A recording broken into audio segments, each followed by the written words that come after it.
कहानी एक twisted timeline से शुरू होती है।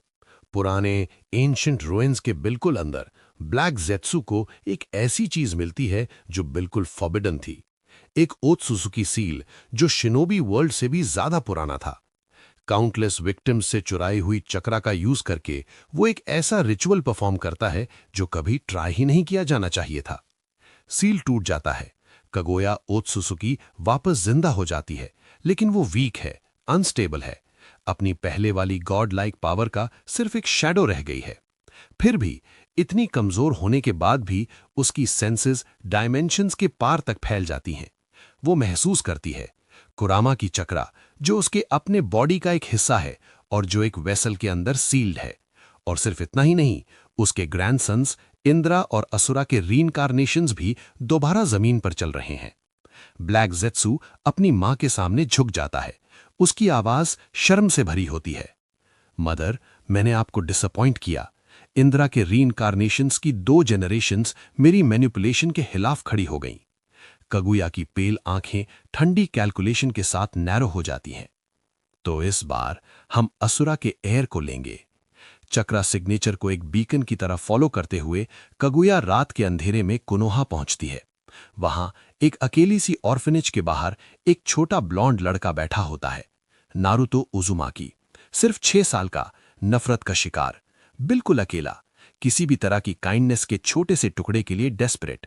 कगुया उसके सामने अपीयर होती है, लेकिन अपने असली टेरिफाइंड फॉर्म में नहीं। वो एक जेंटल और मदर जैसी औरत का रूप ले लेती है, जिसकी आंखों में एक ऐसी काइंडनेस होती है जो नारुतो ने कभी अपने लिए महसूस नहीं की। तुम यहां अकेले क्यों हो बच्चे? नारुतो की आवाज थोड़ी कांपती है, उस होप के साथ जिसमें वो खुद भी पूरी तरह विश्वास नहीं कर पाता। क्या आप मेरे लिए आई हो? कगुया उसके पास घुटनों के बल बैठती है और हां में सिर हिलाती है। वो उसे एक ऐसी वार्मथ ऑफर करती है जो उसने कभी नहीं जानी, एक ऐसा ट्रस्ट जो उसने कभी फील नहीं किया। और फिर वो एक पोर्टल खोलती है, एक चमकता हुआ गेटवे, सीधा चांद तक जाने वाला। छोटा नारुतो बिल्कुल भी हेजिटेट नहीं करता। वो उसका हाथ पकड़ लेता है और दोनों गायब हो जाते हैं। अगली सुबह कोनोहा को पता चलता है कि नारुतो उजुमाकी गायब हो चुका है।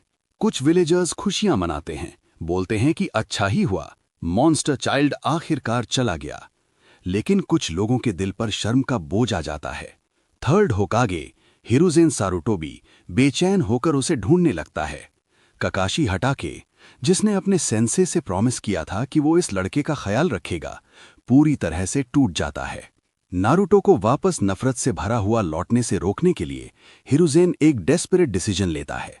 वो उस सच को सबके सामने लाता है जिसे फोर्थ होकागे छुपा कर रखना चाहते थे। नारुतो मिनातो नामिकाजे का बेटा है, एक हीरो की लेगेसी। पूरा गांव गिल्ट से हिल जाता है। उन्होंने अपने सबसे बड़े प्रोटेक्टर के बेटे से नफरत की थी और अब वो चला गया है। नारुतो एक ऐसी दुनिया में पहुंचता है जहां सिर्फ सफेद खामोशी है। हमूरा का पुराना पैलेस, जो कभी कगुया की सील को गार्ड करने के लिए बनाया गया था, अब नारुतो की जेल बन चुका है। उसकी आर्किटेक्चर बिल्कुल एलियन लगती है, बहुत खूबसूरत है, लेकिन उतनी ही ज्यादा अकेली और ठंडी भी है। अब तुम सेफ हो, कगुया धीरे से कहती है।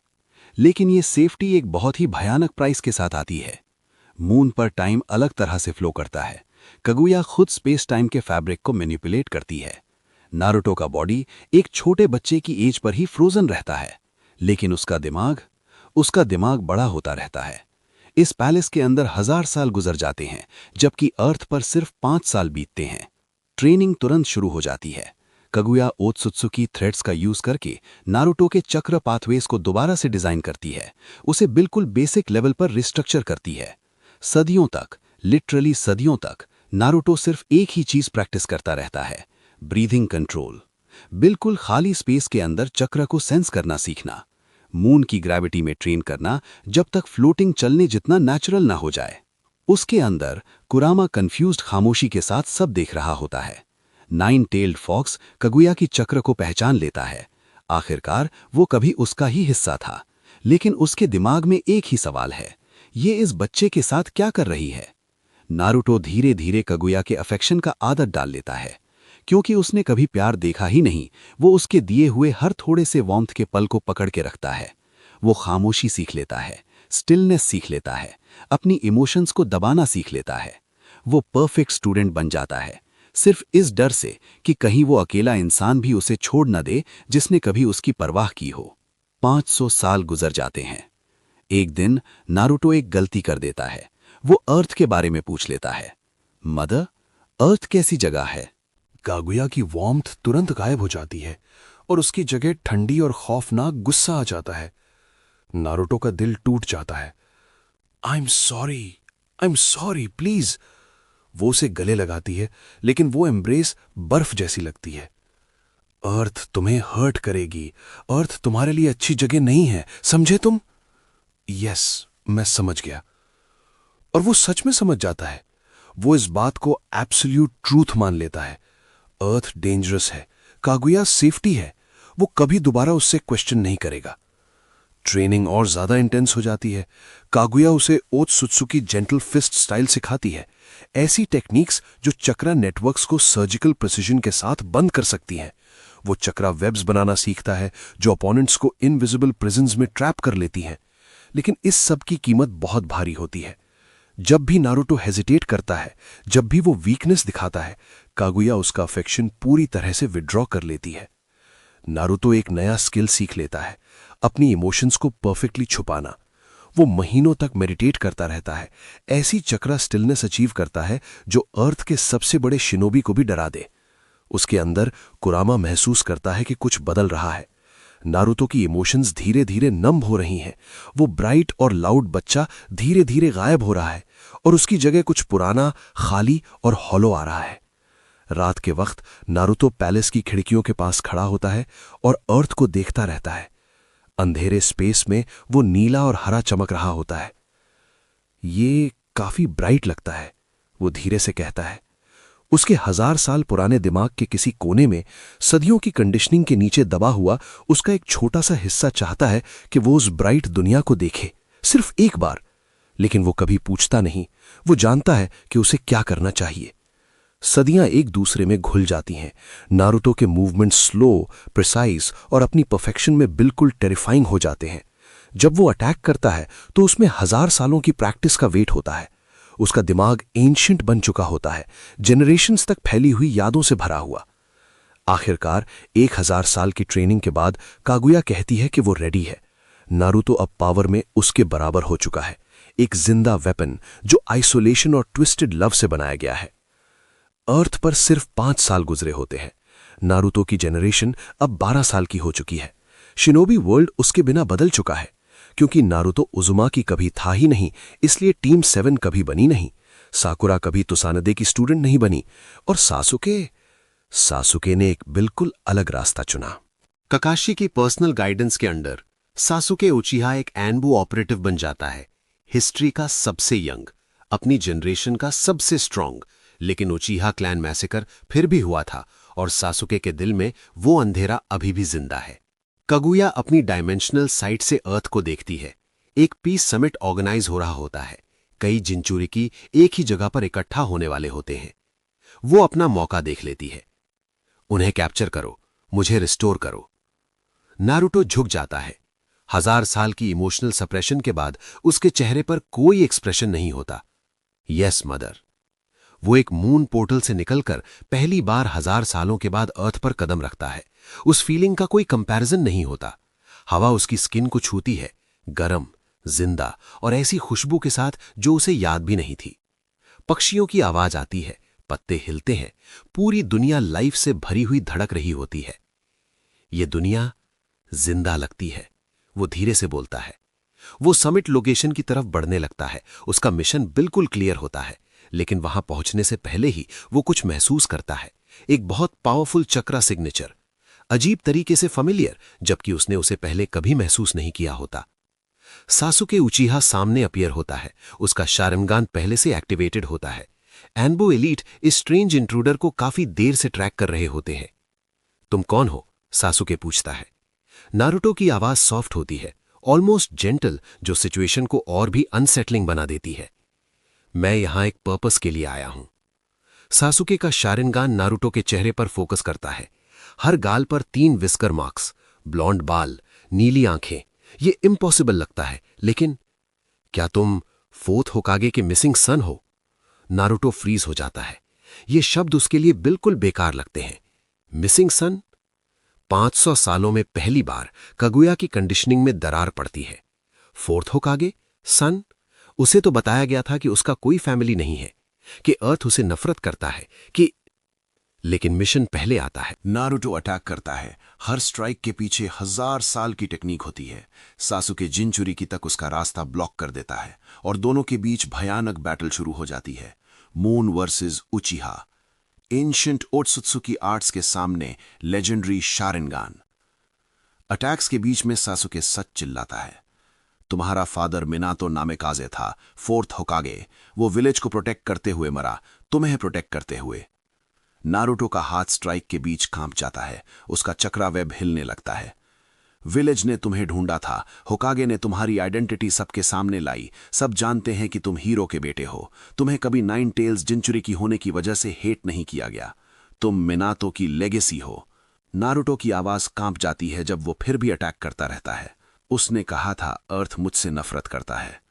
सासुके अपना वेपन नीचे कर देता है। उसका शारिंगान नारुतो की चक्रा के थ्रू उसका दर्द पढ़ लेता है। उसने झूठ बोला। सिर्फ 2 शब्द, बस इतना ही काफी होता है। 1000 साल की कंडीशनिंग 2 शब्दों में टूट जाती है। नारुतो पीछे हट जाता है और सदियों में पहली बार वो कुछ महसूस करता है। ग्रीफ, गुस्सा, बिट्रेयल, लॉस। 1000 सालों की चुराई हुई जिंदगी एक साथ उस पर टूट पड़ती है। वो टूट जाता है। एंशिएंट वेपन उस 6 साल के बच्चे की तरह रोता है जो अभी भी उसके अंदर कहीं जिंदा है। आंसुओं के बीच नारुतो एक मून पोर्टल खोलता है और भाग जाता है, बैटलफील्ड कर सासुके को अकेला छोड़कर। नारुतो वापस मून पैलेस पहुंचता है, लेकिन अब वो ओबीडियंट स्टूडेंट नहीं रहा होता। अब वो कुछ ऐसा बन चुका होता है जो कागुया ने कभी एक्सपेक्ट नहीं किया था। वो अब अवेयर है। तुमने अर्थ के बारे में झूठ क्यों बोला? उसकी आवाज सॉफ्ट होती है लेकिन खतरनाक। कागुया का जेंटल मास्क टूट जाता है और उसके नीचे छुपी हुई ठंडी गॉडेस सामने आ जाती है। अर्थ ने मेरे बेटों को मुझसे छीन लिया। हागोरोमो और हमूरा ने मुझे बिट्रे किया, मुझे सील कर दिया। अर्थ तुम्हें भी मुझसे छीन लेगा। और अचानक नारुतो सब समझ जाता है। वो उसका स्टूडेंट नहीं था, वो उसका बेटा नहीं था, वो उसका रिप्लेसमेंट था। एक नया बच्चा जो कभी उसे बिट्रे नहीं करेगा, कभी उसे सील नहीं करेगा, कभी अर्थ को उससे ऊपर चूज नहीं करेगा। वो सिर्फ एक टूल था जो ट्रॉमा और आइसोलेशन से शेप किया गया था। लेकिन अब वो टूल नहीं रहा। नारुतो की बॉडी से चक्र फट पड़ता है जब वो एक ऐसी टेक्निक एक्टिवेट करता है जो कागुया ने उसे कभी नहीं सिखाई थी, जो उसने खुद उन लंबी सदियों की मेडिटेशन के दौरान सीक्रेट में डेवलप की थी। रैबिट सेज मोड, उसकी उजुमा की चक्र, कुरामा की पावर और वो ओत्सुसु की एनर्जी जो कागुया ने जबरदस्ती उसके अंदर डाली थी, सबका एक परफेक्ट फ्यूजन। कुरामा की आवाज सदियों के बाद पहली बार नारुतो के दिमाग में गूंजती है, किड, अब जाके टाइम आया है। कागुया अपनी बची हुई पूरी पावर अनलीश कर देती है और मून पैलेस एक गॉड लेवल बैटलफील्ड बन जाता है।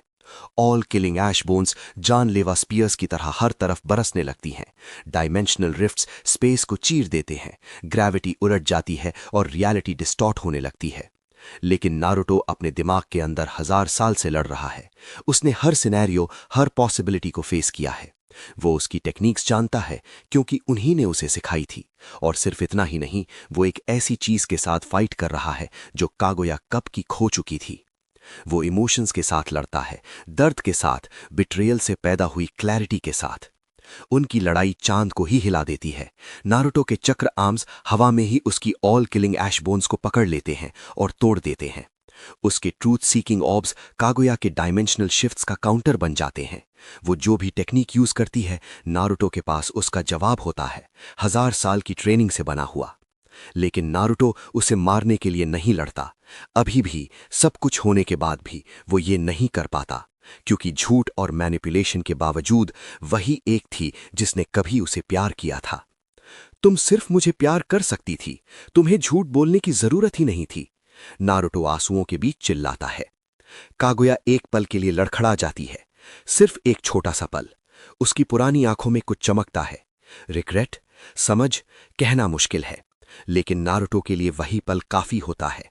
वो उसे सील कर देता है।